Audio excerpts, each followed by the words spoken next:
Hi, ang tagal ko na namang mawawala. Matagal yan. Mga 5 days.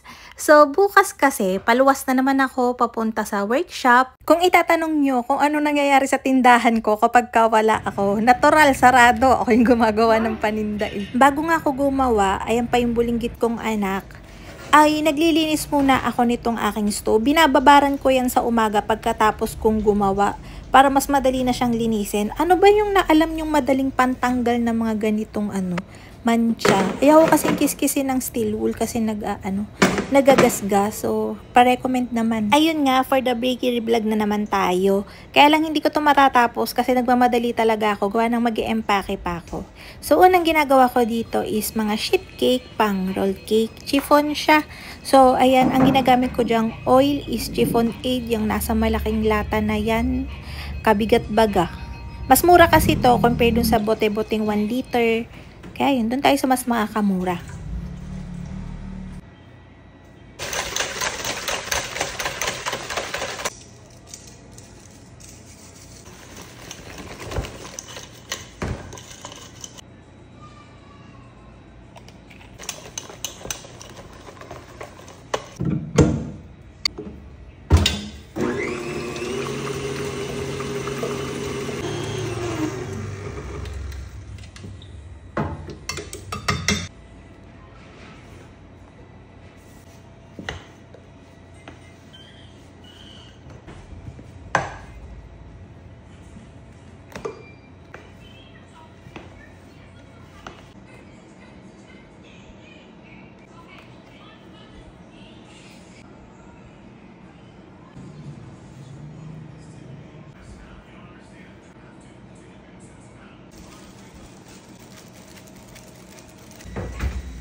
Wala yung voice over. Wala kasi ako maisip na sasabihin. Pero ang ginagawa ko naman dito ay custard, chocolate custard. Ginagamit ko to palaman ng creme puff or eclair. Araw-araw kami may paninda nito. Iniiba-iba ko lang talaga yung flavor. Pero marami talaga akong ginagawa everyday. Iba-ibang klase kasi. Yung mga pinopost ko sa umaga, yun lang talaga yung mga time na pwede ako mag-picture ko. Ano yung nasa harapan ko, yun yung napipicturean ko, tapos na ipopost ko. So anyways, ang kaya lagi nyo ako nakikita gumagawa ng roll cake or kaya mga layered cake lang na galing sa sheet cake kasi madali lang tong i-bake within 15 minutes sa oven ko. Okay na siya. Kaya hindi na ako gumagawa ng round cake since kailangan ko nga lagi ng mabilisan.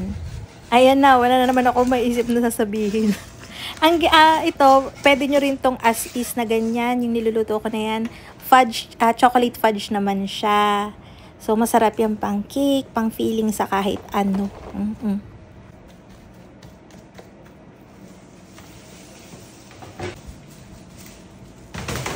So, ito nga, ang papalaman natin dito is yung strawberry ng Fructose galing sa Lefranc. So, spread ko lang yan dyan. Ubusin na natin yung isang lata. And then roll. Alam nyo ba, itong pintuan ko dito, salamin to ng bayan. Ayan, makikita nyo. May mga nagtitiktok dyan, may mga nagsasalamin, may nagsasayaw. Basta lahat ng nadaan dyan, kahit nakamotor, nakatricycle, nalingon talaga dyan. So, share ko lang. Wala talaga akong masabi. After kong ma-roll yung rolled cake, inilalagay ko yan sa freezer para maganda lang yung hindi na siya bubuka. Malambot talaga yan, gawa ng chiffon aid. So, ito naman, i-unmold natin yung ating cheesecake bar. Kahapon ko to ginawa, pino-frozen ko lang siya. Then, kinabukasan, ganito na, pwede ko na siyang i-unmold. Madali lang to. Pagkabalik ko, siguro i-share ko yung recipe nito. Nagmamadali lang talaga ako ngayon kaya hindi ako makapag-video. So, yun, pasensya na.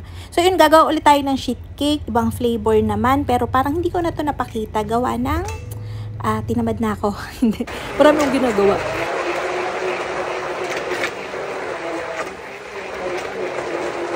Yung pang-glaze natin dito is white chocolate ganache lang na nilagyan ko ng konting oil.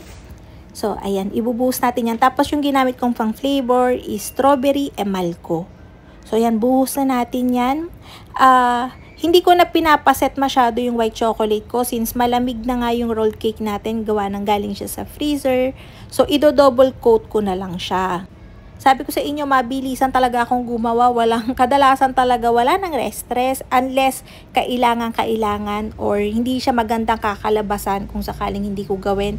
Pero kung kaya ko siyang i-shortcut, i-shortcut ko talaga. Ayan, nagko-quote tayo dyan. Dapat kasi yan ay parang, alam niyo yung mirror glaze, gawa ng oil, parang magmi-mirror glaze yan. Kaya lang nga, hindi ako sanay sa ginagamit ko ngayong white chocolate. Naninibago ako. Ang bilis niya talagang mag-set. Kaya yan, para siyang naging matte. Pero anyways, pag-aaralan ko pa to again. Ganun naman talaga lagi pag may kinatry tayong ibang product. Panibagong yan, parang panibagong adjustment. Kaya, huwag kayong magtataka kung sakali na yung ginawa nyo, na ginaya nyo sa akin, ay hindi kapareho. Yun, sa ginagamit nyo pa din yun. Kasi kahit ako naman, pagka nag-iba ko ng ginagamit ko, ay iba din talaga ang kinakalabasan. Kaya madalas sinasabi ko talaga kung anong brand, anong klase yung ginagamit ko. Para again, katulad ng magawa nyo. So, ayun, nilalagay ko lang siya ng paganyan. Ang kinakalabasan ng isang roll niyan is 16 pieces. Binibenta ko siya ng 35 pesos lang. Bawing-bawi na yon, I swear. So, dalawa-dalawang roll ang ginagawa ko niyan. Pero everyday, iba-ibang flavor. So, yun lang. Thank you. Bye-bye. Sana nag-enjoy kayo sa ating video.